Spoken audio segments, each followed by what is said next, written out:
Welcome to the Nerd Party. Maximum warp. Punch it. Punch it. Punch it, Bishop! Punch it. Punch that shit! Let's punch it.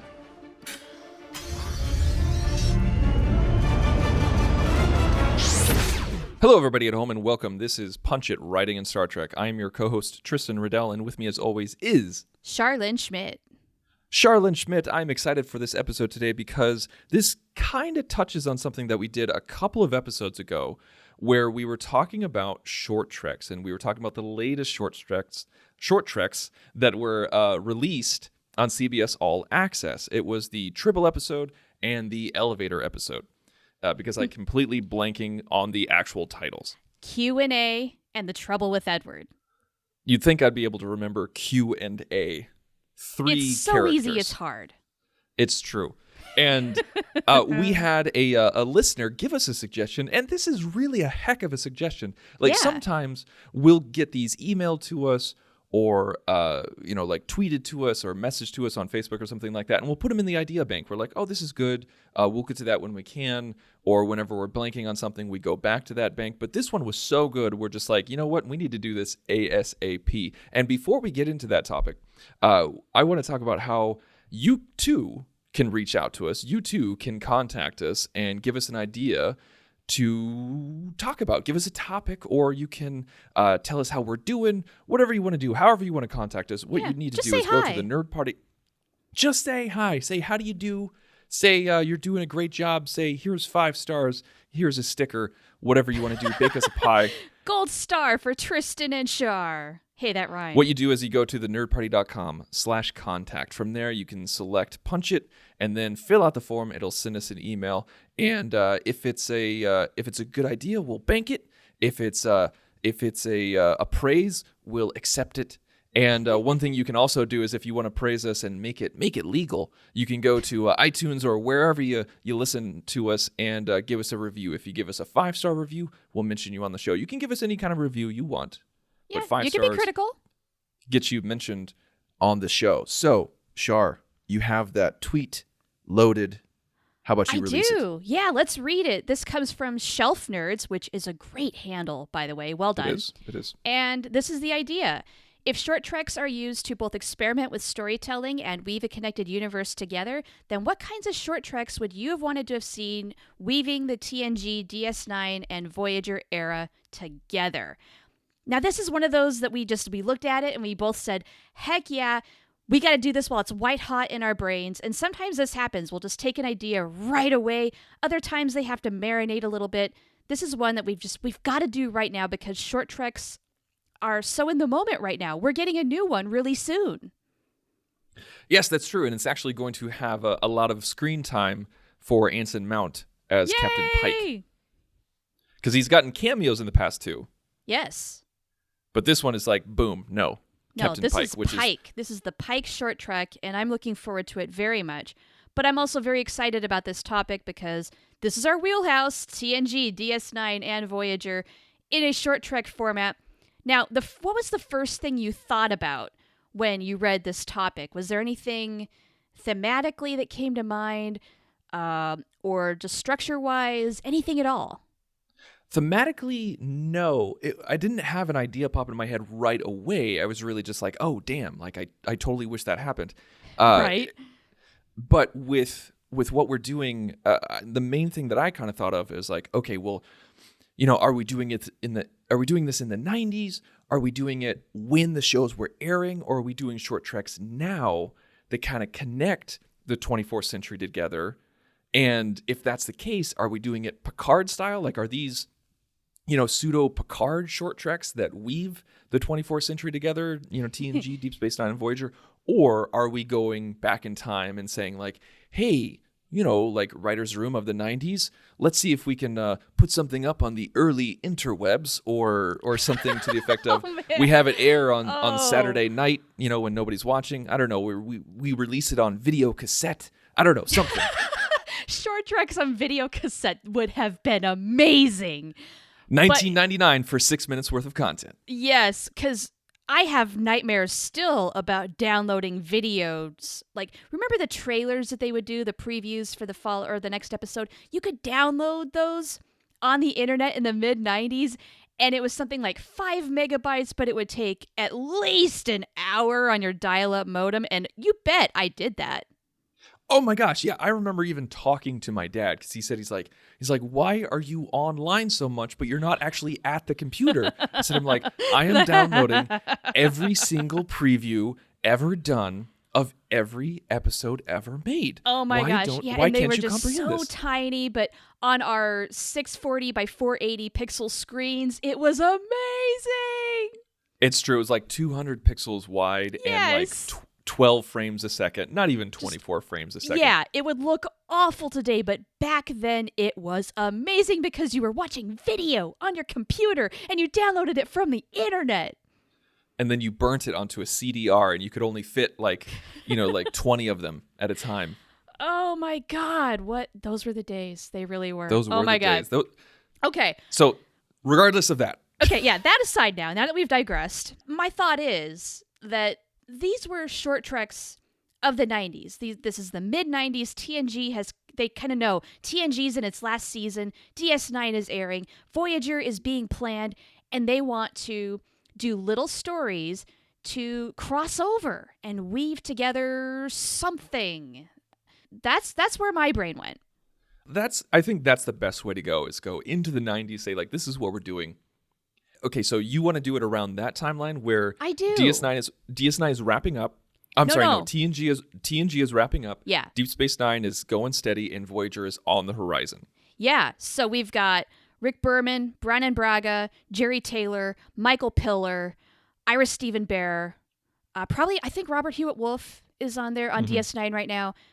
We've got kind of the dream team, that first golden age of Star Trek. It's in full swing, and they kind of want to commemorate it with these little tidbits, these missing scenes, little short stories that don't necessarily fit into an episode, but they want to do something special.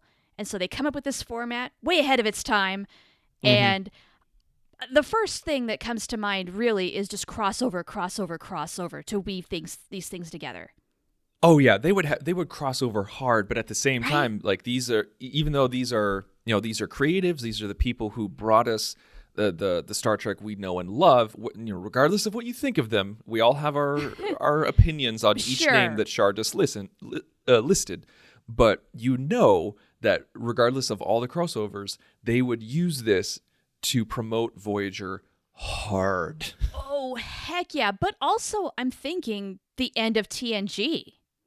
And once again, Deep Space Nine, the redheaded stepchild at right. the time, would be overlooked. Well, while DS9 is there, okay. But yeah, sorry, DS9. We're not really knocking on you, but that was the attitude back then. So, okay. You got to have Picard in there, right? You got to have Picard. You got to have Cisco. What if they're, somehow they are, because we haven't seen them together since the first episode of Deep Space Nine. Right. And they don't exactly, well, no, it's more Cisco. He doesn't like Picard. He blames Picard for Wolf 359. Would it be cool to have a short trek where perhaps they bury the hatchet a little bit? Oh, perfect. Absolutely. I think that's something that would be really great to see. I think that would be really cathartic for the fans because bingo.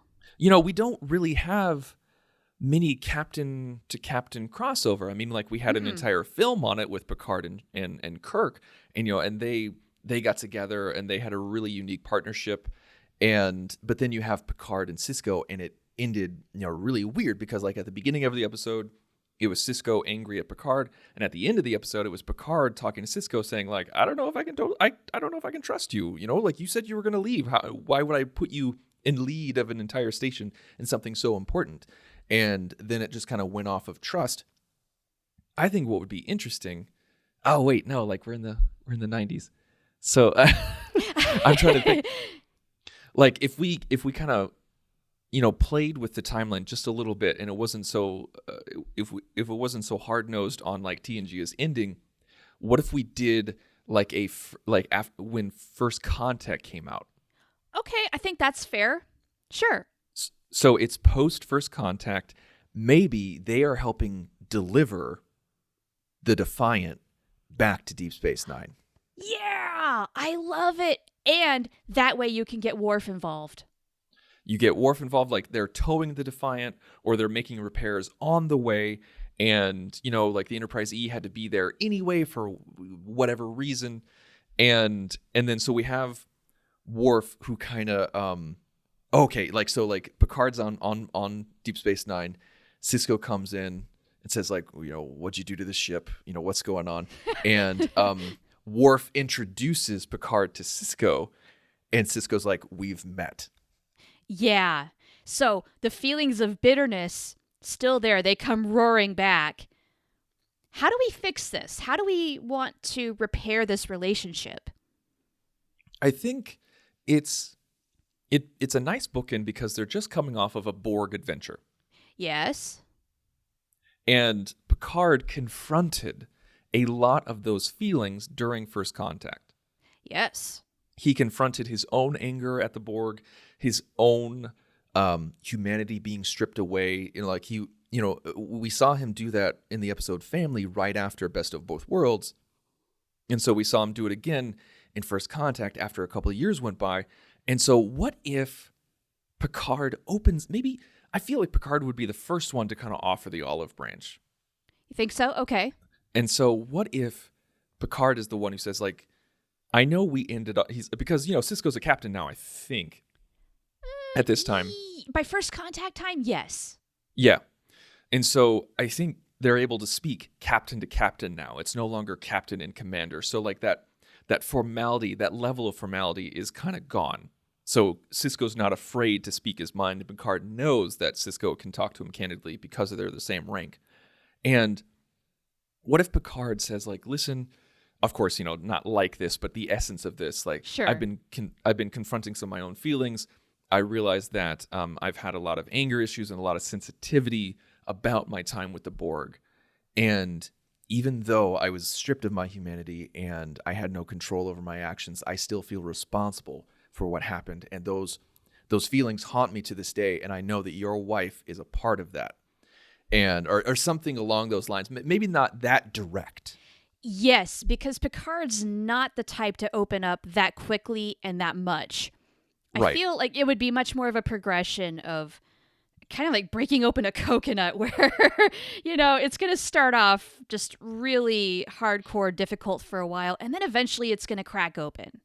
But we're going to have some really kind of awkward, read between the lines kind of conversation at first. And then eventually they're going to reach a point of comfort with each other where they really do open up, talk about their experiences. I think maybe Sisko will realize that Picard does have some empathy for what Sisko went through, losing Jennifer. Mm-hmm. But then Sisko is also going to empathize with Picard, knowing that he's coming off of yet another engagement with the Borg. And this has to have some trauma on him, I think I agree with everything you just said. Because I think that's how it needs to go. Like, it needs to be subtle at first. They break down the walls. Maybe they find some common ground here and there. And now that Sisko's a captain, like he has a little bit more command experience. He can understand when things are out of his control. Sure. And like his fight with the Dominion and the Founders. And I'm losing track on timeline here. But, just like certain things have happened to Sisko where whether it's, from the religious sect on Bajor, screwing with his life, or like the Cardassians trying to take the station, or the Klingons and everything like that. He's had a lot of life command experience where things are just completely out of his control, and he was blamed for it, maybe, or like because he's the commander of the station, he's blamed for it, and so somehow that gets woven in where he starts to appreciate Picard's position a little bit more, even though it's on an incredibly personal level because it's the loss of his wife. Sure. He also gets it. Let's consider the fact that this is a couple more years removed from that. He's had time to process and heal and has a different perspective on the whole thing. Mm-hmm. Yeah. Even though it was years before, every year adds more time and maturity. Certainly. But then, I love that idea of maybe relating to Picard, captain to captain. And I would almost like to see or hear Sisko say, could I ask you a question, captain to captain? And maybe it starts off with some sort of current situation happening on Deep Space Nine at that time, but then it kind of transforms into the Borg, what Picard just went through, and all of that. And maybe there's some cool thing of mentioning Worf too, like, oh, Worf speaks so highly of you. You know, something cutesy like that. Yeah. Where I feel like they're just having a drink at Quark's and they're having this convo. I see them walking the promenade. I see them. I like here's what popped into my head just now. Where say that like say Picard says something like, "Hey, last time I was here, I didn't really get a proper tour. Like could I see the station?" And social Cisco, niceties. social niceties. And so Cisco says like, I'm sure Major Kira here could show you around. And Picard's like, actually, it would be great if I could get the tour from you. Yeah.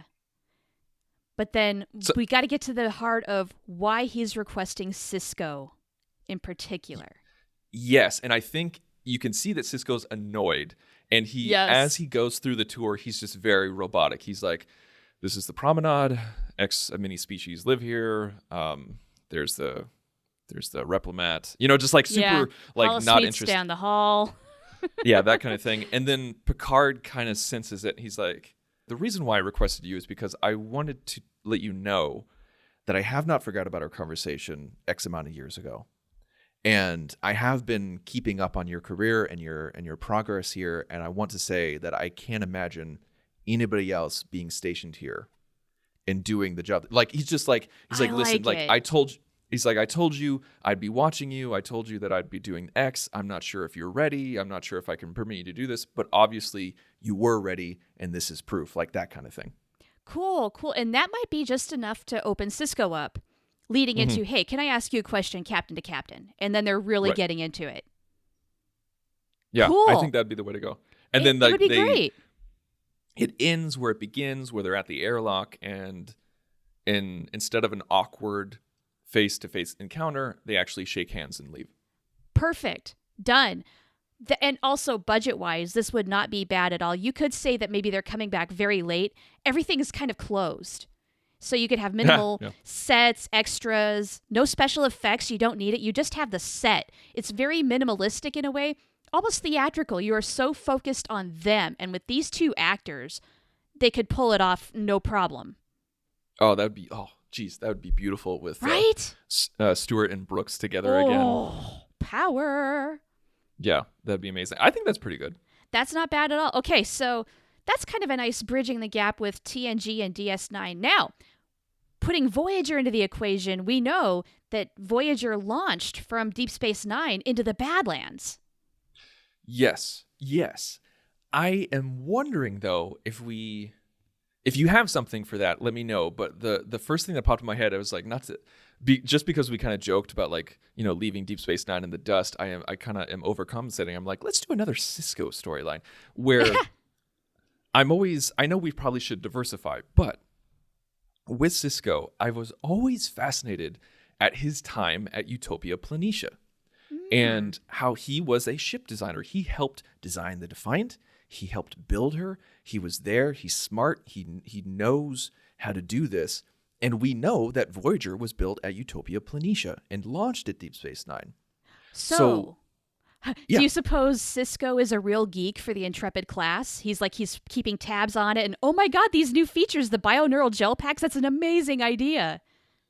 Yeah, like that kind of thing where we toyed around with this idea when we started doing captain swaps. A couple months ago, where like, what if Captain Cisco was the captain of Voyager? Yes. And we pulled into the whole Utopia Planitia thing where he helped design her. So what if, Voyager's there, Voyager's at Deep Space Nine, and we could just do the casual, captain to captain, give me a tour thing like we just did with Picard and Cisco, but with this one it would be an added geek thing.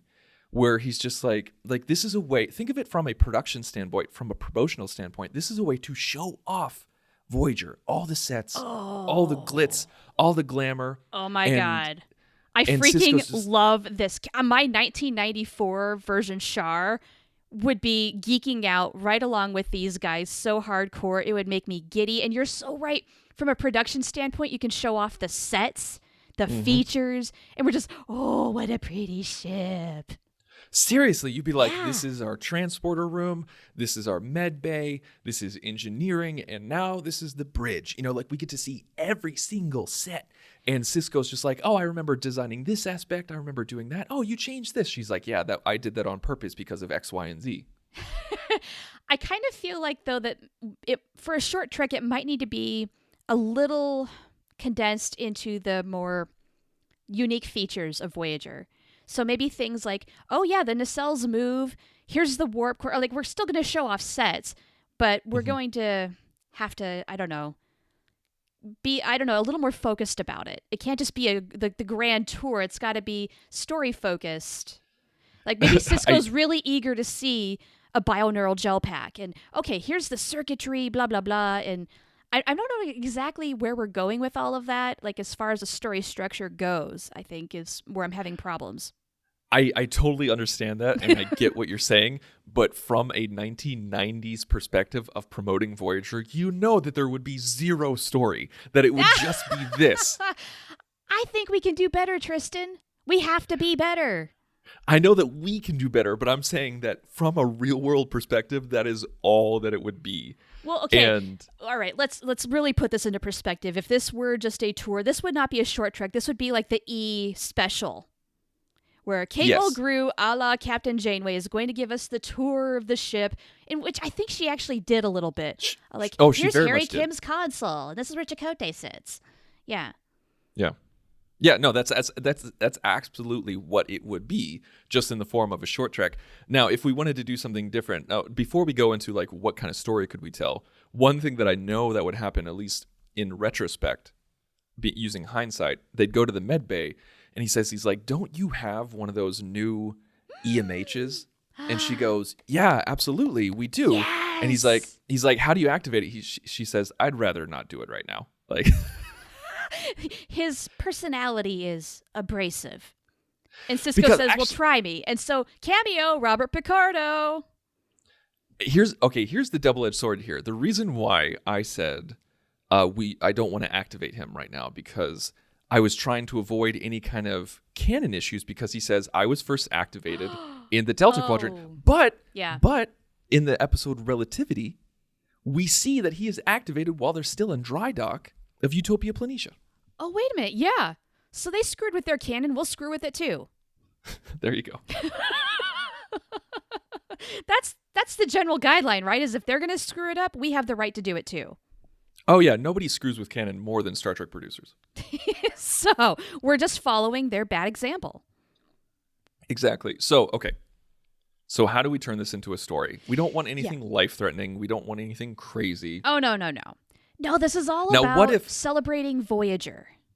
What if a turbolift? What if Picard and Janeway are stuck in a turbolift together and they just ask each other questions and answer? Oh, wait, no, that was what? No. Also, this is Cisco and Janeway. And I would have loved to have seen those two interact. Cisco and Janeway? Yeah. What did I say? Picard. Oh, jeez. I was just telling a joke anyway.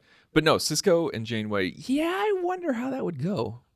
You know, I think if Cisco approaches Janeway like, hey, I'm a total geek for your ship, can you give me a tour? She'd be all about it. And he would do that really cool Avery Brooks smile, and like he makes that noise. He's like, hey. But way deeper. Yep. Or it's almost like a growl, like, but like super, like, yeah. Because he's totally giddy, and she is giddy because he wants to talk science and new innovation and whatnot. And this is her baby. She's happy to show it off to a fellow captain.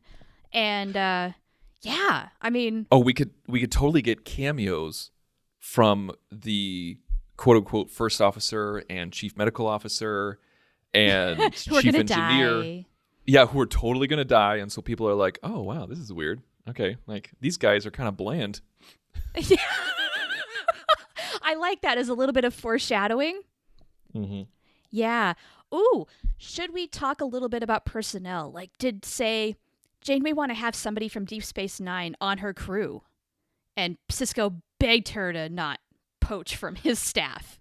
maybe that's what we can make this. Maybe that's how we can make the story. I think that's a great idea. Great idea. Okay. Where she comes, like, so Voyager's there, Janeway's there, and Cisco says, "Give me a tour. Like, I hear you want to talk to me. How, give me a tour while you do it. Like, I helped design this thing."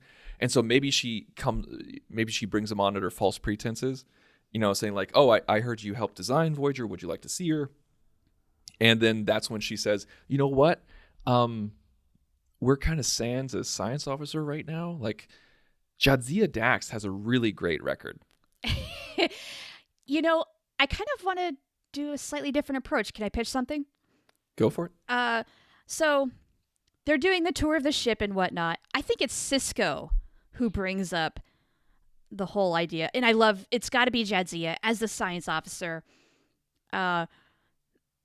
saying, I have a feeling this is not just about the tour. And Janeway said, "Oh, really?" Her coy little Yeah. letting him take the lead just to see what he has to say. And basically, I think Cisco is going to say, "Look, I understand why you want Jadzia Dax on your ship. She is a fantastic officer. She would do well anywhere, but I need her. And that's why I fought your request." But then, you know what?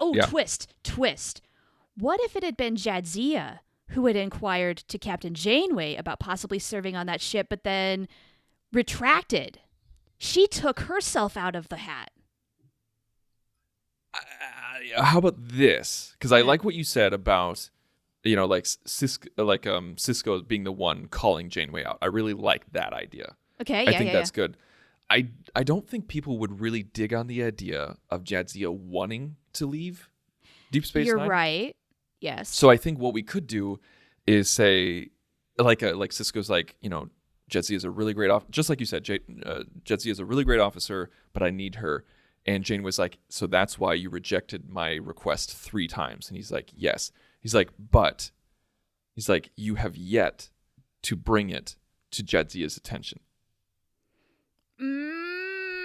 Okay, keep going. And so that's when Janeway says, "Listen, I need a great science officer. You have a great science officer. Like, you have an entire scientific team that would do well. I just need to borrow her. I just need to borrow her for a couple of weeks. Right. And then I'll bring her back." Yeah, like I think Janeway would really be trying to sell this idea where, hey, it's just temporary. Now, I don't remember right off the bat if Jadzia has any serious specialties that would make her the perfect person for this mission, because that would be like a real selling point. Yeah, maybe just like she's been in the Badlands before. She's been there several times. She's navigated several times, and she's a science officer. And he said, and maybe Cisco says, "BS, you just want her for a few weeks. You want to woo her for your long-term scientific mission." And she's like, "Well, I'd be lying if I wasn't going to offer it to her," like that kind of thing. Yeah, now do you suppose, is Janeway going to relent and say, "Yeah, guilty as charged"?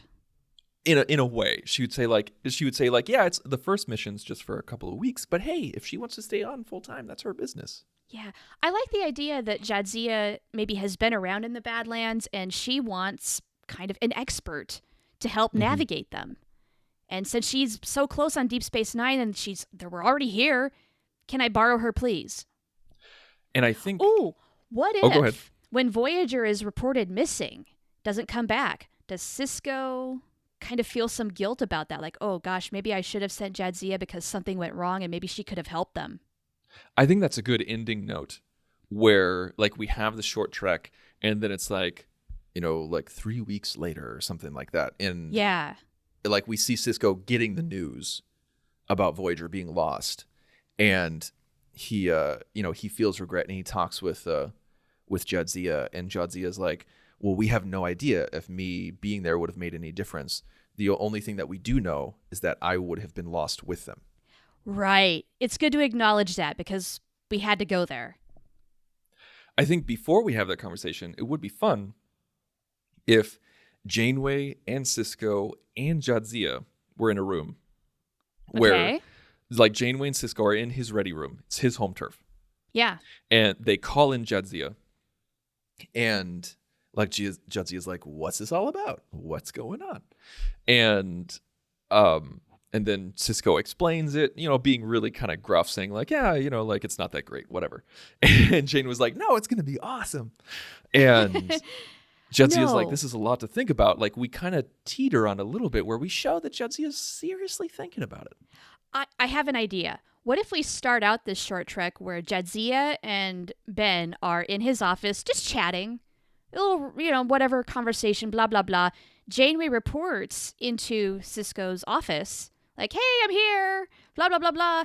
And Jadzia brings up, oh, you guys are headed to the Badlands. Yeah, there's so much fascinating stuff out there.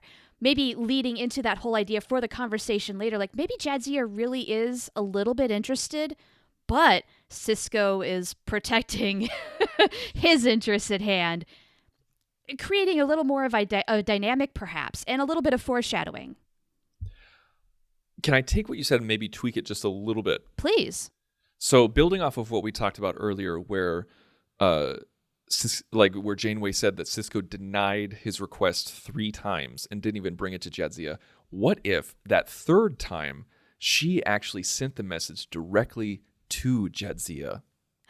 Oh, and where like submitting it to the captain is a formality, but it's not a rule. It's just something that's supposed to be expected, where you're just like, hey, just so you know, I'm sending this offer to one of your officers, but it's completely up to them. And he said no each time. But since it's just a formality and Janeway loves breaking rules, she's like, fine, screw you. I'm going to, offer it straight to Jadzia. And so we do that whole thing that you just talked about. But Jadzia comes in. Like Jadzia is talking with Cisco, and Jane was just like, "Oh, Jadzia, just the person I wanted to see." And Jadzia is like, "Yes, Captain Janeway, you're like you. It was interesting to get your message last week." And Cisco's like, too direct. "Excuse me? What? Okay, well, okay. You get what you see what I'm getting at, though. I see what you're getting at, and also this is going to turn into a great way to end with the line of Cisco asking Jadzia, would you have gone? Like, or basically, how did you answer Janeway's request? And of course, I'm staying here. Yeah. Oh, wait. That timeline, she wouldn't be having that conversation after they were lost. Well, okay. I think this needs to be constructed to where, like, okay, let's say, I love your idea of her going, like, Janeway breaking the rules because that's what Janeway likes to do, and going straight to Jadzia. But what if Ben is a little bit of the bad guy here, where it's just him getting the request because of the chain of command? Mm-hmm. And Jadzia finds out that he has denied that request 3 times. And Ben asks Jadzia, if I'd given you the option, would you have said yes? And she said no. Okay. I think that's fine. I think we can do that. It would have been a little poetic. Like, we do everything we said, but we need to have that conversation before they're lost, where yes. Like Janeway makes her case on Voyager, like while giving the tour, where we have our entertainment news, showcase. Showing off the sets. Yep. And so Janeway like kind of throws down the hammer and says, like, shouldn't that be up to Jadzia? And Cisco's like, you know what, you're right. And so we don't have Janeway there. We don't have Janeway for that conversation, where it's just Cisco and Jadzia in his ready room, and he calls her in and says, this is the mission, this is what's going on. I know she says it's just for a couple of weeks, but I know that she wants you for her and as a permanent member of her senior staff. Is that something you want to do? And she's like, and she gets pissed at him for just now telling him this, or telling her this. I kind of like that. I like that. Now, are you talking about putting that at the very beginning?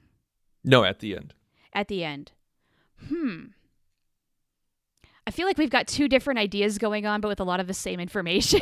I would actually have them maybe talking vaguely, Jadzia and Cisco, about the mission in his office right before Janeway shows up.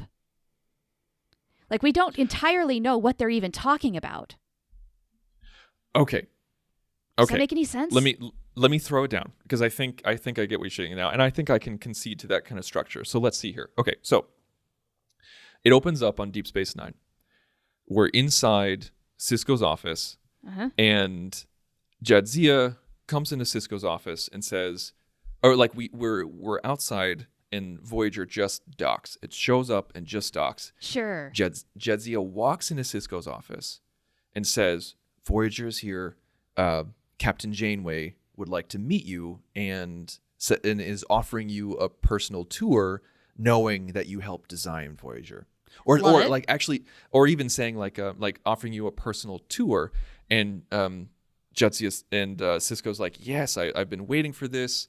I helped design her, and I think she knows that. And Jadzia's like, oh, that's interesting. It's like, have you met Janeway before or something like that? And maybe no, but I've studied that ship. but I've studied that ship.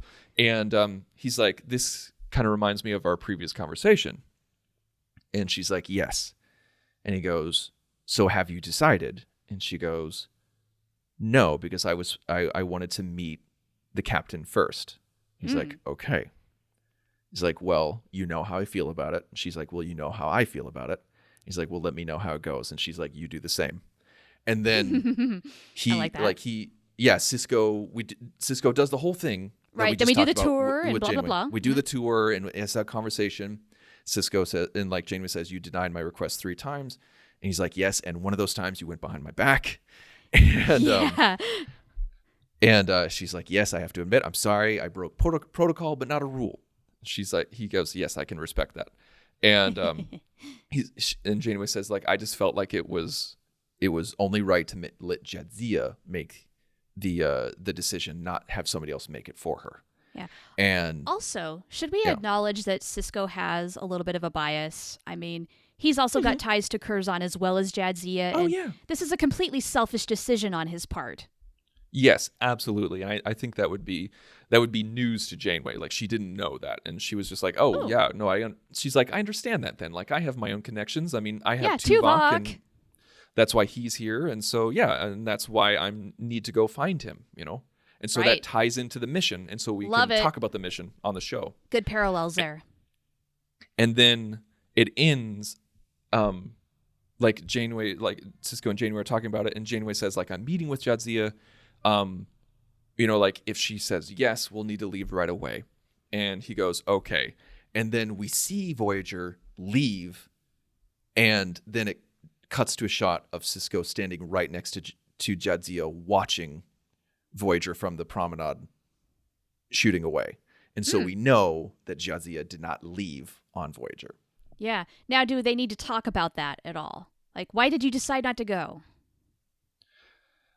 I think we don't have any speeches, like we don't have any talk there. We don't have anybody say anything. It's clear that Jadzia is there.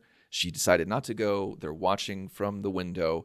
And then we fade black. 3 weeks later, fade up. And that's when they have the conversation where Sisko lets Jadzia know that they're lost. They have the conversation that we talked about. And that's when he asks the question. He says, he's like, why did you say no? Like, why did you stay here? Yeah. Okay. And, great. This is perfect. Okay, this is nailed down. This is a story now. Yeah, I think that's the way to go.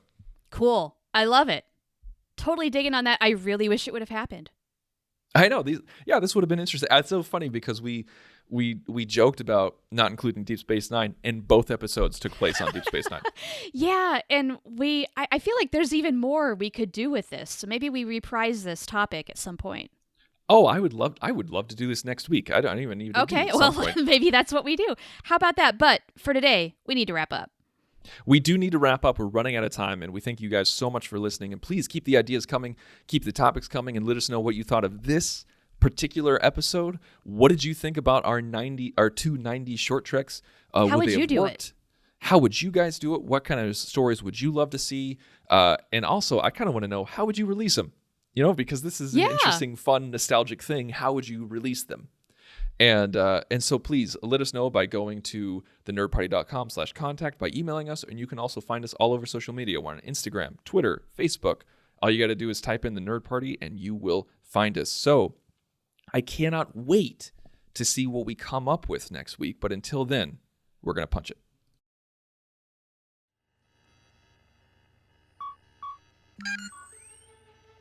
Ready for warp, sir.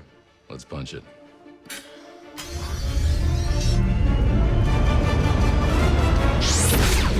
Join the revolution. Join the Nerd Party.